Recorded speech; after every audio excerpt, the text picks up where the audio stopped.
오늘 말씀의 제목은 그루터기가 현장입니다. 라는 제목입니다. 그루터기 혹시 아시죠? 그루터기.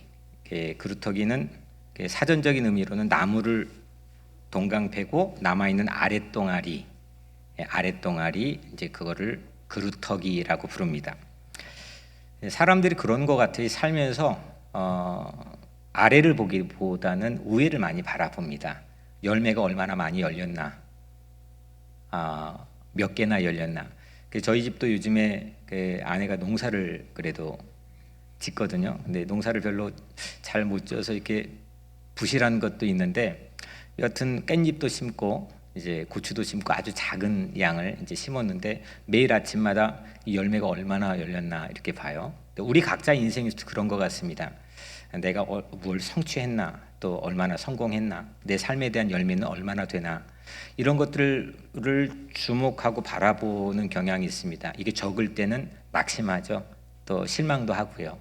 그리고 이게 많이 열린 걸 보게 되면 또 내 자녀를 통해서 그런 열매들을 보면 상당히 기분이 좋죠. 그래서 우리는 우리의 시선 자체가 이렇게 위를 바라보는 경향이 이제 있는 것 같습니다. 근데 오늘 이 하나님께서는 베고 남은 아랫동아리, 그루터기를 바라보게 합니다. 시선을 위로 있던 시선을 아래를 바라보게 하시는 것 같아요. 과연 우리에게는 이 그루터기가 어디에 있을까? 그 그루터기는 무엇일까? 그것이 오늘 말씀의 핵심적인 질문입니다. 이사야는 그 로얄, 그러니까 이제 궁중에서 일했던 사람입니다. 궁중에 들어가서 이 자리요 저 자리요 모았던 사람입니다. 그래서 그를 궁중 서기관 아니면 궁중 역사가라고 부릅니다. 그러니까 이게 정보가 핵심적으로 모여 있는 궁중에 들어가서 자료들을 모으다 보니까 하나님께서는 그렇게 영감을 주셨겠지만, 이 예언자의 독특함은 뭐냐면 세계를 바라보는 그런 안목을 이사야에서는 아주 특이하게 우리에게 이렇게 보여줍니다. 세계적입니다. 그의 안목이 상당히 높습니다. 그런 특별한 이 이사야 책을 우리가 이제 보게 되는데, 특별히 이 사람은 남유다 출신입니다. 남유다의 수도였던 예루살렘에 거주했습니다. 그러던 어느 날 이사야에게 소명 사건이 일어납니다. 소명이라는 건 하나님께서 불러서 특별한 일을 위임하고 맡기는 사건을 우리가 소명 사건이라고 부르죠. 하나님께서 특별한 일을 맡기셨습니다. 그리고 그의 시선을 아래인 그루터기를 종국적으로 13절에서 보게 하죠. 그래서 이사야가 오늘 이제 시작부터 특별한 계시를 봅니다. 아주 스페셜한 장면을 보죠. 하나님이 보좌에 앉아 있었고 스랍들이 있는데 그 스랍들이 날개가 6개가 있습니다. 두 날개는 얼굴을 가리고, 두 날개는 다리를 가리고, 두 날개는 날고, 그래서 이 6날개를 통해서 있는 스랍들이 그 보좌 주변에 있습니다. 정말 황홀한 광경이죠. 하나님의 영광이 그 땅에 가득하고 성전의 터가 요동할 정도로 그 영광이 능력이 있었습니다. 이렇게 황홀한 광경을 이사야가 먼저 보고 시작합니다. 이사야가 그 광경을 본 다음에 뜻밖의 예상 밖의 반응을 합니다. 이렇게 화려한 공간에서 화려한 장면을 보면 사람들이 와 탄성을 지르고 너무 좋아할 텐데, 갑자기 그의 반응이 화로다, 내가 망하게 되었도다, 이런 반응을 합니다. 그러니까 못 볼 걸 봤다는 그런 투입니다. 이유가 있습니다. 오늘 5절에 나는 입술이 부정한 사람이요, 나는 입술이 부정한 백성 중에 거주하면서 만군의 여호와이신 왕을 배웠습니다. 그러니까 자격 안 되는 사람이 주님 앞에 대면하게 됐다는 그 자기 성찰을 하게 되는 거죠. 그래서 이제껏 하나같이 더러운 말만 일삼았던 자신이 하나님을 대면했기 때문에 나는 이젠 재앙의 날을 맞이했구나, 나 이제 망하게 됐다, 이렇게 얘기하는 겁니다.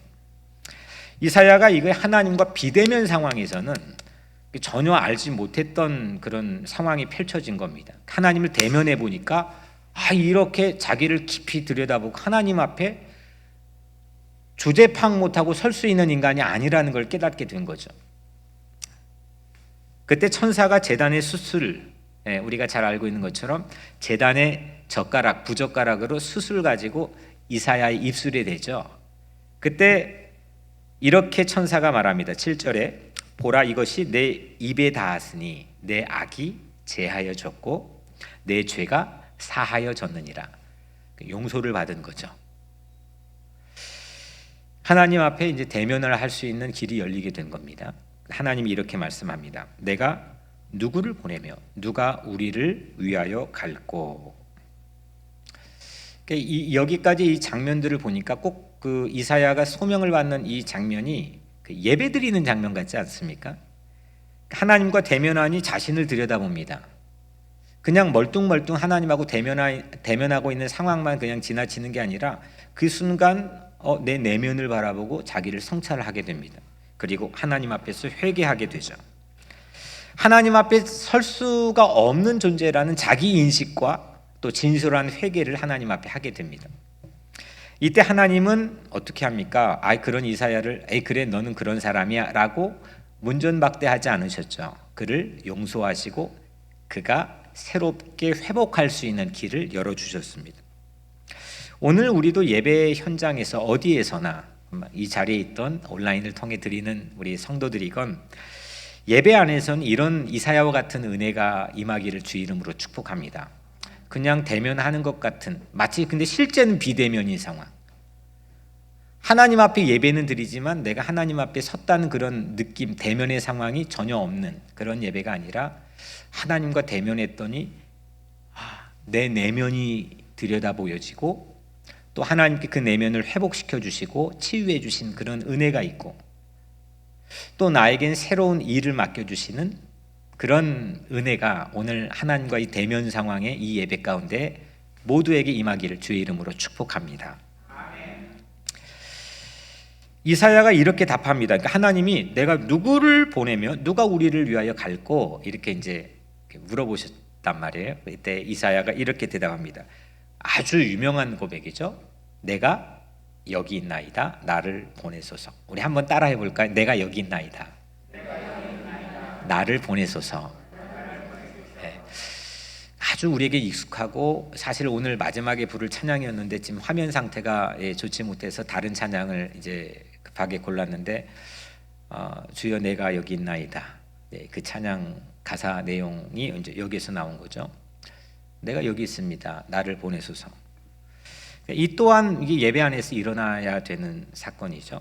내 마음에 묵직한 굳은 마음이 예배를 통해 생기는 거죠. 주님 보내시면 내가 가정이든 일터든 세상에 그렇게 파송되는 모습으로 나가야 되는 거죠.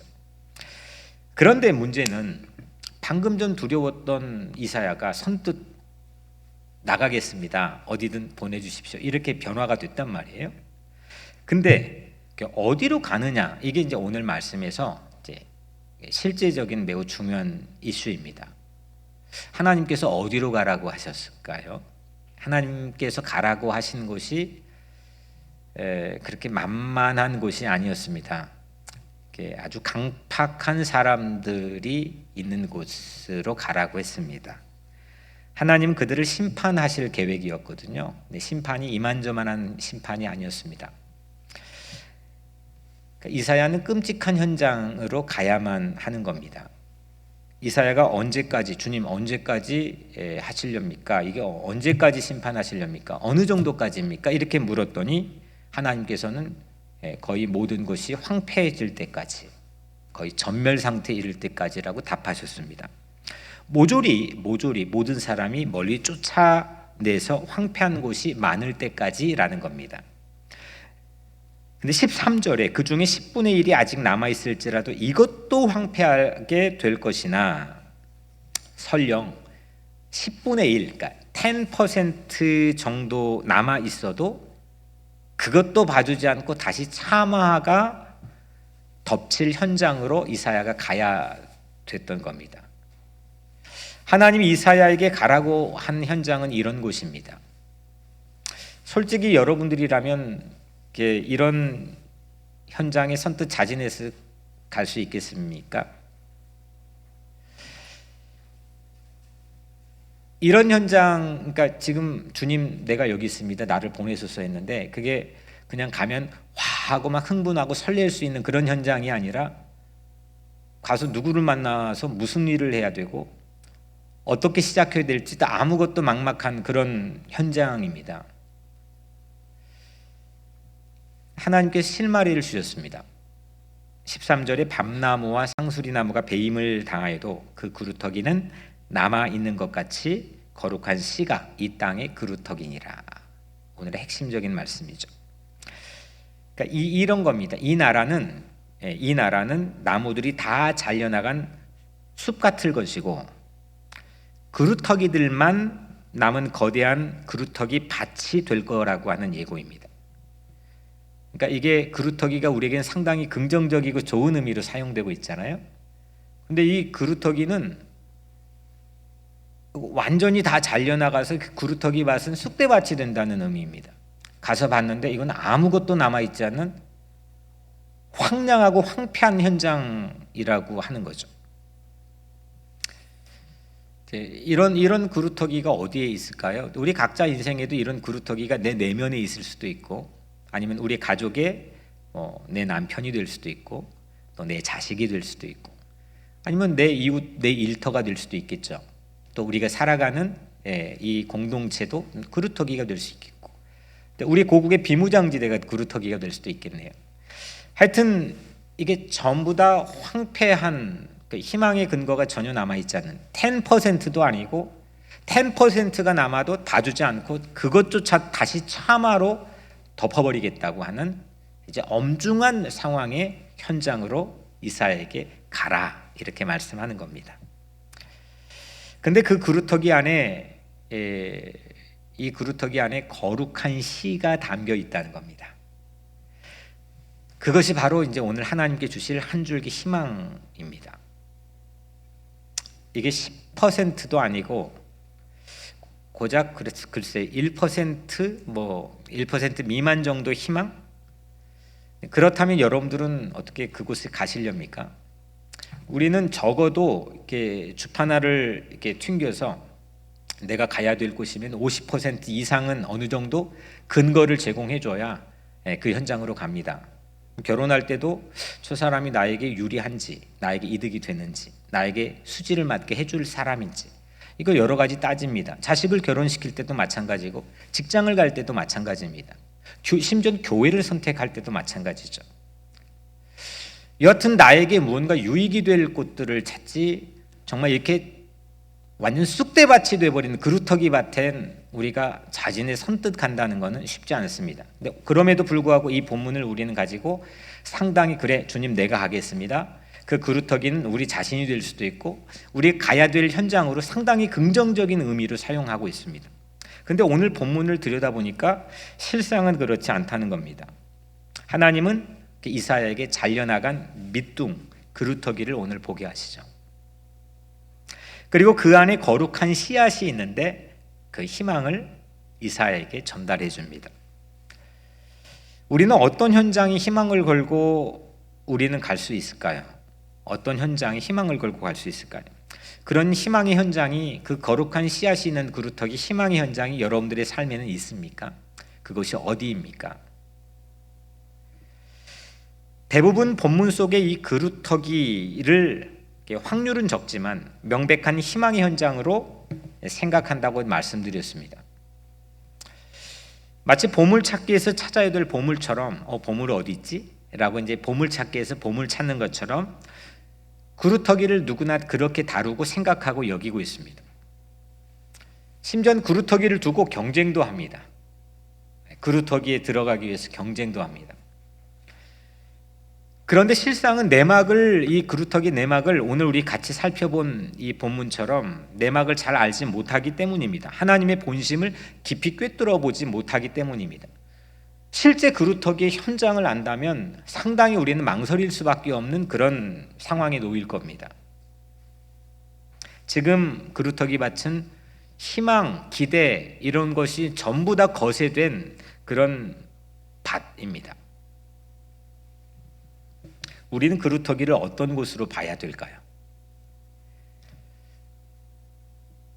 이 말씀을 가지고 한 주간 동안 고민하면서 하나님이 새롭게 깨닫게 하신 것 한 가지는 뭐냐면 이 그루터기는 신의 고난입니다.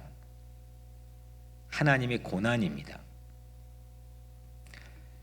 백성을 쫓아내고 자기 백성을 황폐하게 하며 그렇게 베어낸 그루터기의 밑둥은 하나님 스스로가 고난받는 자리입니다. 하나님이 아파하시는 자리입니다. 표현이 좀 그렇지만 하나님의 치부가 될 수도 있고 또 하나님의 아픔이 그루터기가 된다는 겁니다. 저는 착각했었습니다. 본문을 받고 이 본문을 전하기 위해서 묵상하는 내내 하나님께서 우리 성도들을 이 그루터기를 통해서 격려하시려나 보다. 어려운 때 하나님께서 희망을 주시려나 보다. 그런 마음의 줄기를 가지고 준비했습니다. 그리고 묵상했습니다.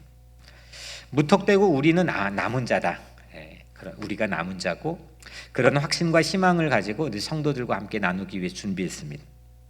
그리고 우리가 그 그루터기라고 하는 희망만 생각했습니다. 마치 희망과 절망 사이에서 우리가 선택할 수 있는 것처럼 그렇게 생각도 했습니다. 그런데 맹렬하게 하나님께서는 제 착각을 꾸짖었습니다. 그루터기는 내가 선택할 수 있는 곳이 아니었다는 겁니다. 그렇게 만만히 볼 수 있는 곳이 아니었다는 겁니다. 신의 고난이 있는 자리, 하나님의 고난이 있는 자리가 그루터기입니다. 전부 다 배임을 당하는 게 그냥 손쉽게 배임을 당하는 곳이 아니었다는 겁니다. 좋은 직장에 입사원서 넣듯이 기대 충만으로 내가 선택할 곳이 그루터기가 아니라는 겁니다. 와, 거기 갔으면 잘 됐다고 그렇게 박수 쳐줄 만한 곳이 아니었다는 겁니다.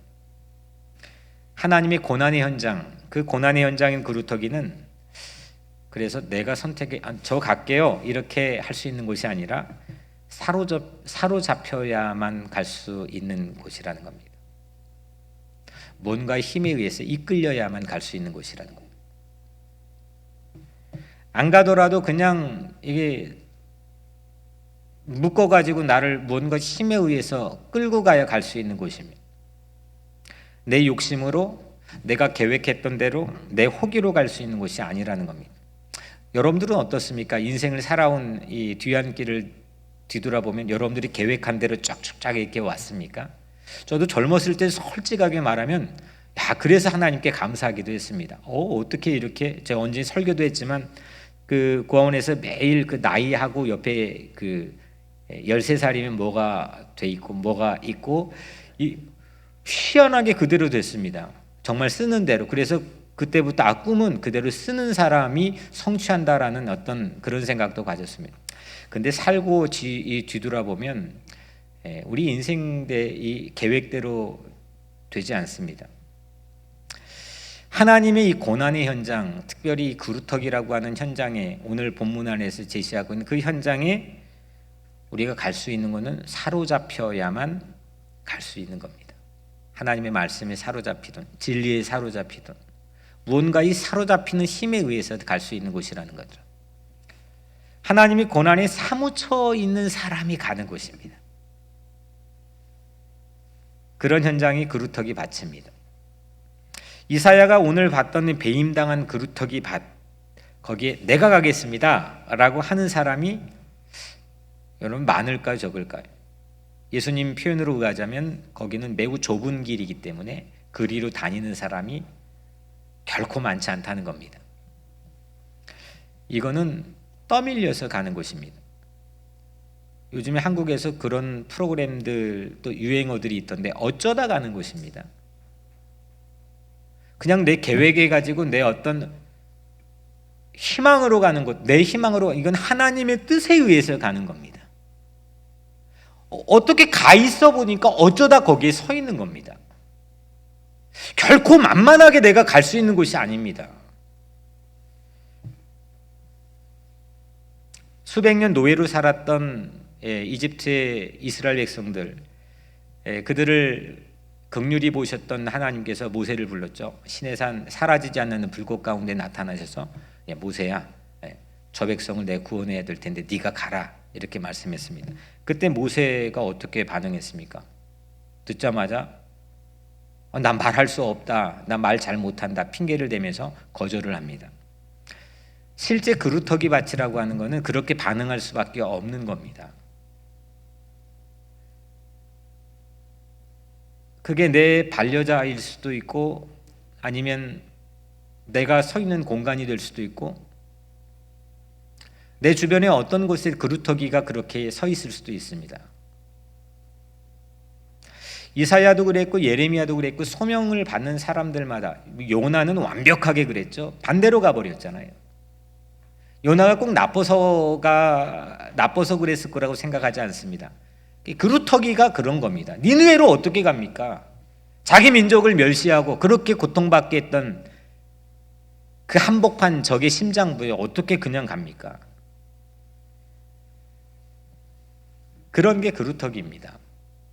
내 상식과 내 생각으로는 도무지 납득이 되지 않는 그 그루터기, 그거는 사로잡혀야만 가는 겁니다. 무언가 끌려야만 가는 겁니다. 어쩌다 그 자리에 서 있는 겁니다. 하나님의 고난, 하나님이 아파하시는 삶의 자리도 결코 쉽지 않다는 거죠. 그래서 오늘 본문을 오해하면 우리가 자칫 실수할 수가 있습니다. 하나님이 이렇게 말씀하죠. 내가 누구를 보내며 누가 우리를 위하여 갈꼬? 이사야가 답합니다. 내가 여기 있나이다. 나를 보내소서. 하나님의 관심은 누구를 보낼까입니다. 그리고 이사야는 나를 보내소서 대답합니다. 그러나 우리는 그 보낸 분의 의중은 살피지 않고 내가 선택해서 가려고 합니다. 거기에 상당히 익숙해 있습니다. 현장이라고 하는 것은 보냄을 받아야 갈 수 있는 겁니다. 오늘 여러분들이 예배드리는 현장이 가정이건 교회 건물 아니건 우리는 보냄을 받아서 온 사람들입니다. 하나님의 콜링, call to worship을 받아서 오는 사람들입니다. 사로잡혀야 가는 곳입니다. 하나님의 고난에 사무쳐야 갈 수 있습니다. 이 길은 좁은 길입니다. 넓게 그냥 사람들이 다 그냥 누구나 쉽게 갈 수 있는 곳이 아닙니다. 그루터기는 무한 희망을 꿈꿀 수 있는 그런 판타지가 아닙니다. 자기 백성을 꾸짖을 수밖에 없는 하나님의 아픔, 그 아픔을 깊이 공감하지 않으면 보냄받을 수 없는 곳, 그곳이 그루터기 밭입니다. 그런데 그곳에 하나님께서 단도직입적으로 말씀하는 겁니다. 거기에 희망이 있다는 겁니다. 거기에 진짜가 있다는 겁니다. 거기에 거룩한 씨앗이 있다는 겁니다. 여기서 가까운 필라델피아에 흑인 빈민가가 있습니다. 거기에서 20년째 거주하고 있는 한 한인 목사님이 있습니다. 미국 언론에 상당히 주목을 받고 있는 목사님입니다. 그 흑인 빈민가는 우리가 보통 필라델피아를 방문하면 그 인디펜던스 홀도 있고 이제 랜드마크들이 거기 주변에 모여 있잖아요. 그 뒤쪽으로 가면 전혀 딴 세상이 열립니다. 거기가 아마 그 노스 센트럴인가? 여하튼 그 흑인 빈민가가 있습니다. 거기는 창살 없는 감옥으로 보통 불려지고 가장 위험한 우범 지역이고 낮에도 사람들이 아직까지 활보하기가 매우 쉽지 않는 곳처럼 여겨지는 곳입니다. 가난이 2대 3대 대물림되는 게 기본 상식처럼 여겨지는 곳입니다. 그런 곳이 있습니다. 그 현장에 이태우라고 하는 이름을 가진 목사님이 20년째 19년 20년째 들어와서 거기에 살고 있습니다. 이보교를 하면서 그분을 한번 뵌 적이 있습니다. 그분은 신학교를 졸업하고 7년 동안 일반 교회에서 목회 사역을 하고 그리고 나서 어디로 가야 됩니까? 라는 그런 기도하는 와중에 저와 동일한 말씀을 하나님에게서 받았습니다. 콜링을 받은 거죠. 저도 이 신학교를 이제 다닐 쯤에 그 이사야 61장 1절 2절 말씀, 배고프고 헐벗고 감옥에 갇혀 있고 병든 사람, 이 사람들에게 가서 그들에게 좋은 이웃이 되라. 이 말씀을 그 목사님이 받았습니다. 그 이태우 목사님은 그래도 필라델피아의 가장 위험한 지역으로 들어갔습니다. 흑인 빈민가에 들어갔습니다. 백인도 물론 없지만 동양인 단 한 명도 살지 않습니다. 가장 위험한 곳입니다. 그분이 가장 먼저 가서 한 일은 우리가 보통 이제 그들이 사는 동네에 지나칠 기회가 혹시 있으면 보셨겠지만 이게 지저분하잖아요. 쓰레기들이, 오물들이 뭐 길거리에 나와 있고 이렇게 냄새도 이렇게 그 악취가 풍기기도 합니다. 그 목사님이 가장 먼저 한 일, 상당한 기간 동안 계속해서 매일같이 한 일이 골목 청소하는 일이었습니다.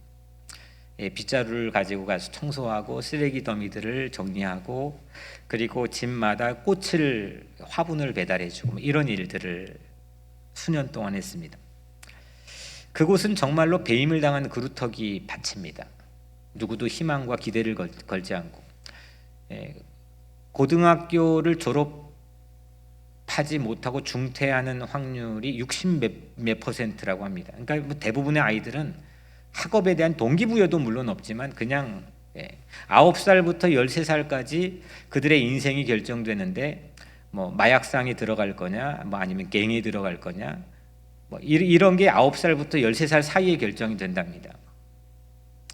그들은 여튼 우리가 상상할 수 없는 차별의 이 표적의 대상이 되었고, 우리가 지금 동양인들이 아시안, 우리 코리안들이 차별받는 건 비교할 수 없을 만큼 오랜 기간 동안 그게 상식처럼 이스라엘 백성들이 이집트 땅에서 그렇게 오랜 기간 동안 노예로 살았던 것처럼 그들은 차별받는 게 몸에 배어 있는 사람들입니다. 그래서 그 사람들에게, 목사님이 그래요. 그 사람들에게 가서요, God loves you, 하나님이 당신을 사랑합니다, 이거 말할 수 없다는 겁니다. 그런 게 오히려 더 반발작용을 일으킬 수밖에 없다는 겁니다. 그래서 목사님이 나는 삶으로 목회하고 싶다, 그렇게 해서 골목 청소를 합니다. 20년 동안 그곳에 살면서 좋은 이웃이 되었습니다. 그 영상을 통해서 보니까 그냥 목사님이 지나치면 진짜 이 목사님으로 존경하면서 인사하는 겁니다. 동네 모든 사람들이 그를 신뢰하는 겁니다. 문제가 있으면 그분에게 다 옵니다. 길거리에 문제가 생겨도 그분에게 옵니다. 언제든지 그분 집 문을 두드립니다. 그분은 섬기는 교회가 없습니다. 그냥 동역하는, 예배드리는 교회가 있을 뿐이지 교회 건물이 따로 있지 않습니다. 그런데 매일 동네를 걷습니다. 그리고 인사를 합니다. 대화를 합니다. 가로등을 고쳐줍니다. 청소를 합니다. 음식을 나눕니다. 대화의 상대가 됩니다.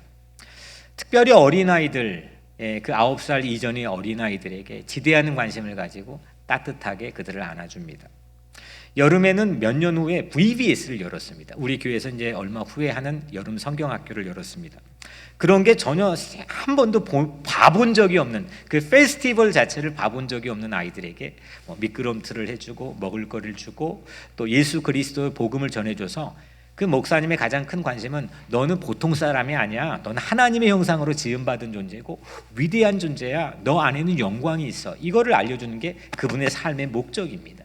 그것만 알면 그 사람들의 삶의 가치를 깨달을 수 있다고 하는 확신이 있었기 때문입니다. 교회 안에 머물기보다는 늘 동네에서 좋은 이웃이 된 목사님처럼 보였습니다. 그루터기 현장이 거룩한 씨앗처럼 그분은 목회했습니다. 가슴이 뜨거웠습니다. 그리고 동시에 뜨끔했습니다. 동일한 이사야 61장 말씀을 받았는데 과연 내 현장은 어떠한가?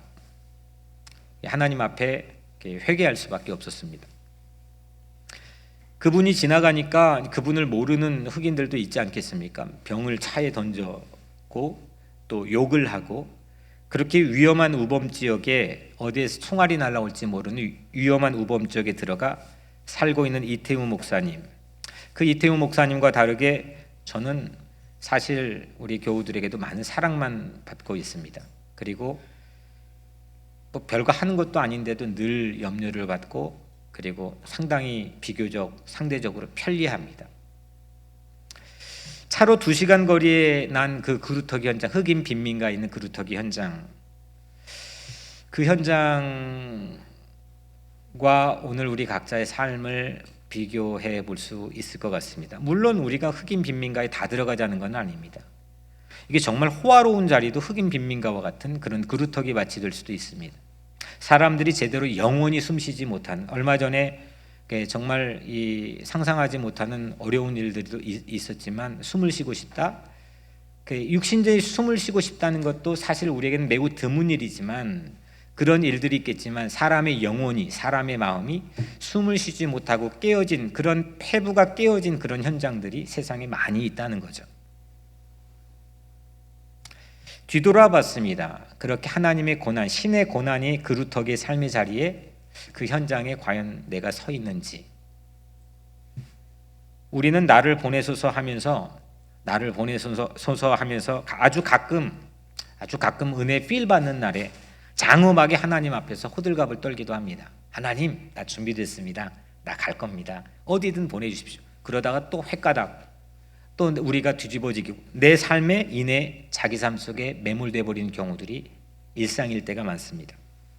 적절하게 타협합니다. 소도 사야 되고 장가도 가야 되고, 예수님이 하신 비유의 내용처럼 여러 가지 변명들을 댑니다. 그래서 나는 아직 못 갑니다. 조금만 있다가 나중에 가겠습니다.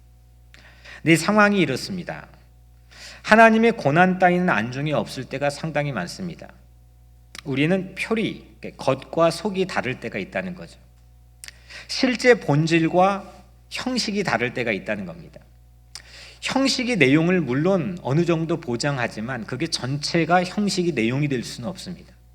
과연 내가 살고 있는 오늘 이 예배, 이 현장이라고 붙여진 이 예배가 정말 하나님 대면하고 있는 그런 실제적인, 내면적인, 본질적인 예배인가? 이 안에서 오늘 이사야가 시선을 받고 마주하게 된, 가야 될 현장이 오늘 우리 각자의 삶의 현장에 보여지고 있는가?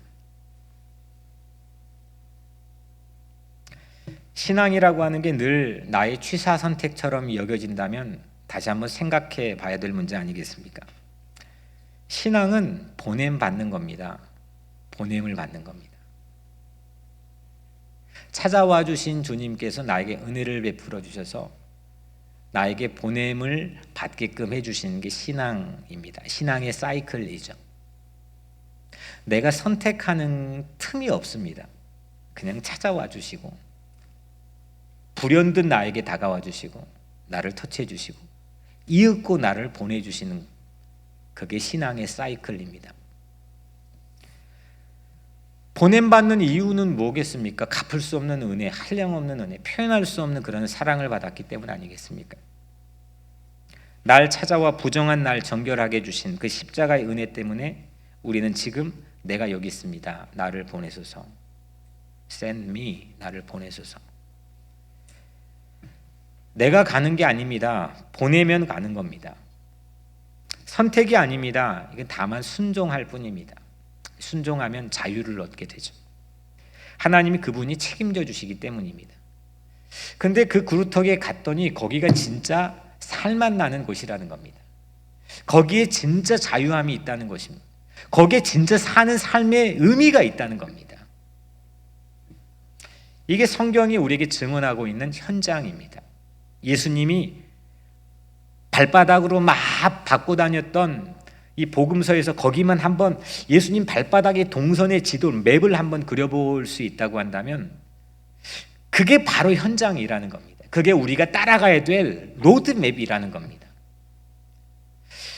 예수님이 물론 회당에 가서 가르침도 하고 듣기도 하고 뭐 그랬지만은 그 상당히 협소합니다. 예수님은 거의 오늘 이 이태우 목사님처럼 동네 돌아다녔습니다. 베세다, 가버나움, 예루살렘, 이 동네들 돌아다니며 사람들에게 하이 인사하고 그들과 밥을 먹었습니다. 소외되고 가난하고 어려운 친구들, 이 어려운 사람들의 친구가 되어줬습니다. 거기에서 교회가 생겨난 겁니다. 예수님이 부재했을 때 성령을 통해서 거기에서 교회가 생겨났습니다. 그 전통을 따라 우리는 함께 예배를 드리고 있습니다. 무엇이 진짜일까? 진짜 하나님의 본심과 의중이 있는 현장은 과연 어디일까? 그루터기는 과연 어디일까?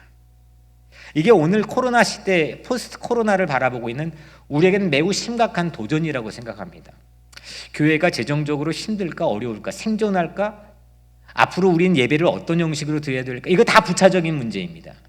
교회 본질이라는 게 뭔가? 잃어버렸던 교회의 심장이 뭔가?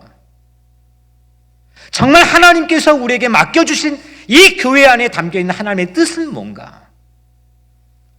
이걸 깨닫는 것이 우리가 교회의 크리스찬 성도로 살아가는 과제라고 생각합니다.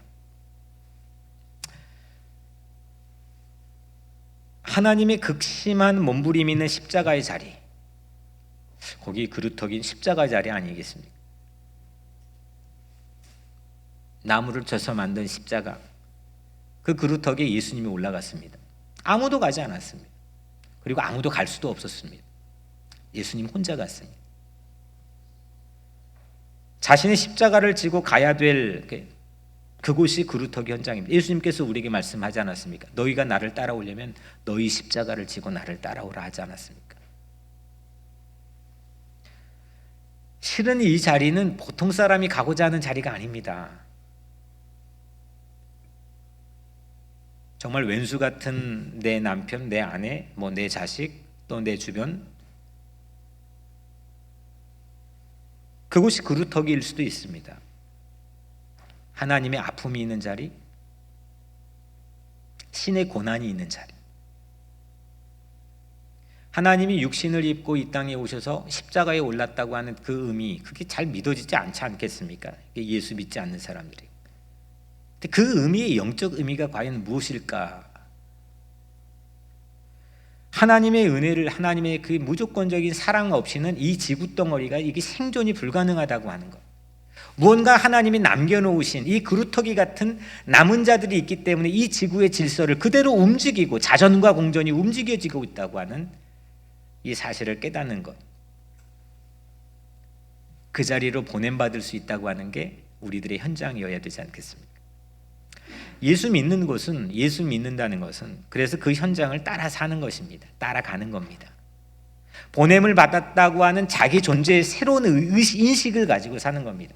나는 오늘 아침 못 먹고 내가 오늘 어디 가고 그 스케줄 따라 사는 일정도 있겠지만 나는 이 직장에 갔고 이 학교 졸업하면 어디를 가고 이 사람 만나 결혼하고 자기 어떤 라이프 스케줄도 있겠지만 우리의 크리스찬이라고 한다면 새로운 자기 인식을 가지고 사는 겁니다. 나는 무엇을 해도 어디를 가도 보냄을 받았다는 겁니다. 그 자리는 나는 send me, 나를 보내소서. 하나님이 보냈다고 하는 자기 인식을 가지고 사는 거죠. 이런 이사야는 참 신기합니다. 후에 역시 그런 맥락에서 정말 가장 이 위대한 노래를 부르지 않습니까? 이사야 53장에 고난받는 메시아의 노래를 부르지 않습니까? 이사야 53장 2절 5절 제가 잠깐 읽어드리면 그는 고운 모양도 없고 풍채도 없은즉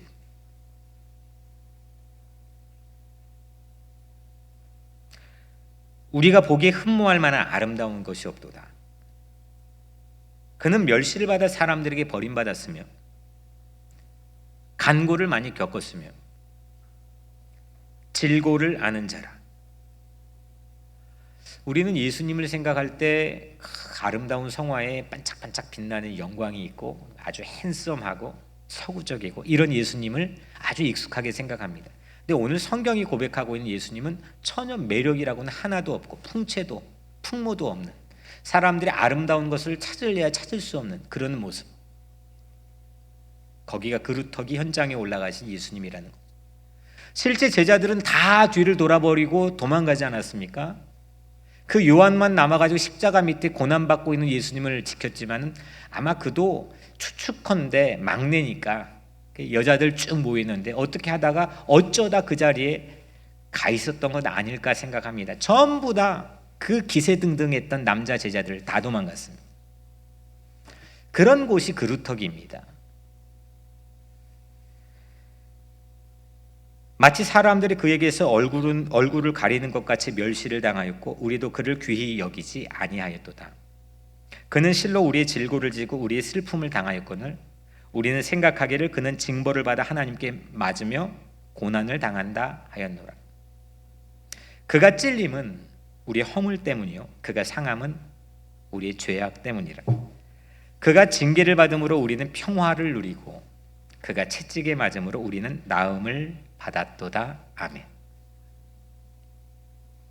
그 십자가의 그루터기 현장을 통해서 힐링이 일어나고 구원이 일어나고 회복이 일어나고 새로 태어난 삶들이 있게 된다는 거죠. 그게 예수님에게는 자유였고 기쁨이었을 것 같습니다. 우리들도 마찬가지로 그 자기 십자가를 지고 그 그루터기 현장으로 간다면 동일한 사건이 일어난다고 하는 확신과 믿음을 가지고 살아가는 사람들이 크리스찬들입니다. 거기 갔더니 망할 줄 알았는데 여기 있는 게 그래도 내 보신과 안위를 위해 좋을 것 같았는데 거기 갔는데 살아나는 역사들이 있다는 겁니다. 흑인 빈민가 들어갔어요. 어떻게 사나 한 달도 못 살 것 같다 생각했는데 20년째 거기서 살아나는 역사들이 있다는 것. 그 그루터기 현장에 예수 그리스도가 오른 십자가가 세워집니다. 아름다운 것이 하나도 없는 그곳 십자가 현장으로 주님은 가셨고 우리를 그 현장으로 이끄셔서 구원하셨습니다. 십자가 아래에 있는 자들은 그래서 그 보혈을 통해서 구원받는다는 믿음을 우리는 가지고 있죠. 꼭 여러분들 빈민가까지 갈 필요가 있겠습니까? 그렇게 그런 특별한 사람이면 좋겠지만 우리가 서 있는 자리가 그 그루터기 자리가 아주 호화로운 자리일 수도 있습니다. 아주 위대한 자리일 수도 있습니다. 경쟁을 해서 들어가야 될 자리일 수도 있습니다. 하지만 하나님이 아파하는 고난이 있는 그 그루터기라고 한다면 우리는 명백히 보냄받은 증인들인 줄로 믿습니다. 10%도 남기지 않고 1%도 될까 말까 한 지경까지 전부 다 무너져버리고 처참하게 황폐해진 그 그루터기 현장, 세상 사람들이 1%면 절대 가지 않습니다. 1%인 신부를 어떻게 나의 아내로 얻겠습니까? 그런 사람이 세상에 어디 있습니까? 1%도 안 되는 직장에 왜 취직합니까? 그런 교회 왜 갑니까? 그런데 세상 사람들의 식견으로는 1%였을지는 모르지만 하나님 입장에선 그 거룩하신 씨앗이 있는 자리는 100%라는 겁니다. 이게 우리가 바라보는 새로운 믿음 아니겠습니까? 겨자씨 한 알에 믿음만 있으면 그 안에서 100% 산이 옮겨지는 그런 역사를 상상하고 볼 수 있는 그런 가슴이 예수 믿는 사람들의 가슴인 줄로 믿습니다. 희망이 사라진 곳에서 저마다 사람들은 희망을 얘기하지만 여러분들이 희망으로 서시기를 축복합니다. 이것이 거룩한 씨앗을 품고 있는 그루터기 현장에 서 있는 사람들, 증인들입니다. 가장 작은 씨, 겨자씨 같아도 은총이 임하면 거기가 천국이 되는 줄로 믿습니다. 그루터기는 그곳에 살 한 사람이면 충분합니다. 오늘 말씀에서 다수를 이야기하는 게 아니라 인도의 역사학자였던 토인비가 말한 것처럼 창조적 소수, 마이너리티, 소수가 있으면 됩니다. 한 사람이면 됩니다. 흑인 빈민가, 필라델피아의 흑인 빈민가 한 사람이면 됩니다. 다수가 가서 프로그램을 할 필요가 없습니다. 십자가에 오른 한 사람을 통해 온 인류가 구원을 받을 길이 열렸습니다. 한 사람이면 됩니다. 우리 교회 한 사람이면 됩니다. 여러분들이 서 있는 삶의 현장도 마찬가지입니다. 한 사람이면 됩니다. 각성되고 깨우친 한 사람이면 충분합니다. 이게 하나님의 역사의 섭리입니다. 요즘 교회 건물 예배 아직 복귀하지 못한 그 어르신들, 이 교회 못 오시니까 좀 힘과 용기를 드리고 싶은 마음이 있어서 이렇게 선물을 가지고 이제 딜리버리를 요즘에 하고 있습니다. 지난주에 설교를 했으니까 현장 개발을 하는 차원에서 그렇게 어르신들을 찾아다니고 있습니다. 기도해 드리고 있습니다. 그런데 한 분을 찾아갔는데 이제 그분 어르신인데 이제 그 한 성도님이 그 우리 교회의 서류 미비자들을 도우라고 3,000불을 내주셨습니다. 저는 그 봉투를 들고 한참이나 차 안에서도 움직일 수가 없었습니다. 그분도 어려운 분입니다. 어려움이 다 어렵지만 그 어려움 가운데 사각지대 현장에 있는 서류 미비자들, 그들의 마음을 헤아리지 않고는 선뜻 그러는 마음을 쓰기가 어려웠을 겁니다. 그 서류 미비자들이 현장을 자기 삶의 현장으로 생각한 거죠. 그 서류 미비자들을 향한 거룩한 씨앗을 제가 품고 있는 것처럼 생각이 되어졌습니다. 죄인된 우리를 위해서 좋은 친구가 되어주신 예수님, 내가 만약에 그루터기라고 한다면 아무 가능성이 없는 10%도 아니고 1%의 가능성조차도 남아있지 않은 그런 삶의 자리가 나라고 한다면 거기에 찾아오셔서 친히 나의 친구가, 좋은 이웃이 되어주신 예수님,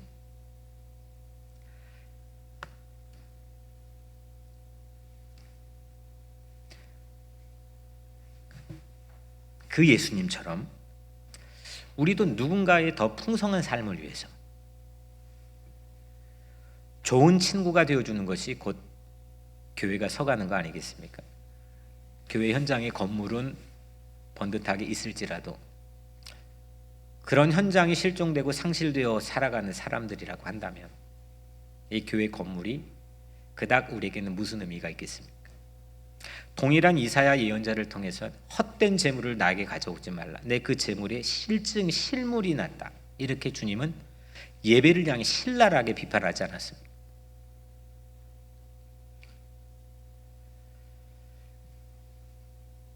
우리 모두가 그루터기 현장으로 보냄받은 자라는 자기 새로운 인식이 있게 되기를 오늘 이 시간 축복합니다. 그곳이 희망의 현장입니다. 거룩한 씨를 품은 그루터기는 하나님께서 남겨놓으신 좋은 이웃입니다. 이런 이웃을 만나는 것 축복이죠. 이런 이웃을 만나는 것은 정말 삶의 아주 큰 럭키입니다. 또한 내가 누군가에게 축복이 되는 것, 그렇게 좋은 이웃이 되는 것, 이런 축복된 사람들을 만나는 것, 우리 삶에 하나님이 예비해 놓으신 보물이고 행복인 줄로 믿습니다. 우리 교회는 그런 현장 개발에 최선을 다했으면 좋겠습니다. 그러면 하나님이 채워주시고 책임져 주시고 축복해 주실 줄로 믿습니다. 그게 교회입니다. 내 자의적인 판단과 계획에 의해서 움직여지는 그런 교회 공동체가 아니라 정말 하나님의 뜻에 따라 어쩌다 보니 그 자리 현장에 서 있게 되고 어쩌다 보니 좋은 이웃이 되어주고 어쩌다 보니 사람들이 가지 않는 그 현장 한복판에 서 있게 된 하나님께 영광을 돌려드릴 수 있는 그런 뉴욕 우리 교회가 되기를 축복합니다. 그 자리는 신이 고난받는 자리입니다. 십자가의 자리입니다. 하지만 그곳이 모든 사람들을 살리고 구원받게 하는 영광의 자리인 줄로 믿습니다. 그곳을 찾는 것, 그 현장을 찾는 것, 이것이 지난주에 이어서 포스트 코로나 시대에 교회가 풀어야 될 가장 본질적인 이슈라고 다시 한번 하나님께 제게 확신을 주십니다. 희망은 오직 하나님에게서만 오기 때문입니다. 사랑하는 여러분, 어떤 현장을 찾고 있습니까? 어떤 현장에 서 있습니까? 그 현장은 누구의 것입니까? 왜 여러분들은 그 현장에 서 있습니까? 누구를 보낼고 말씀한 하나님의 마음이 내가 여기 있나이다. 나를 하나님의 현장으로 보내소서. 그렇게 기꺼이 순종할 수 있는 그런 큰 믿음이 오늘 우리 마음속에 채워지기를 축복합니다. 이것이 우리 일상을 다 엉클어뜨려 놓고 새롭게 질서를 세우고자 하는 이 포스트 코로나 시대에 담겨있는 하나님의 섭리라고 생각합니다. 어디를 가더라도 어디에 서 있더라도 하나님의 희망을 잃지 않고 놓지 않고 세울 수 있는 그런 좋은 이웃 되기를 주님의 이름으로 축복합니다. 기도하겠습니다.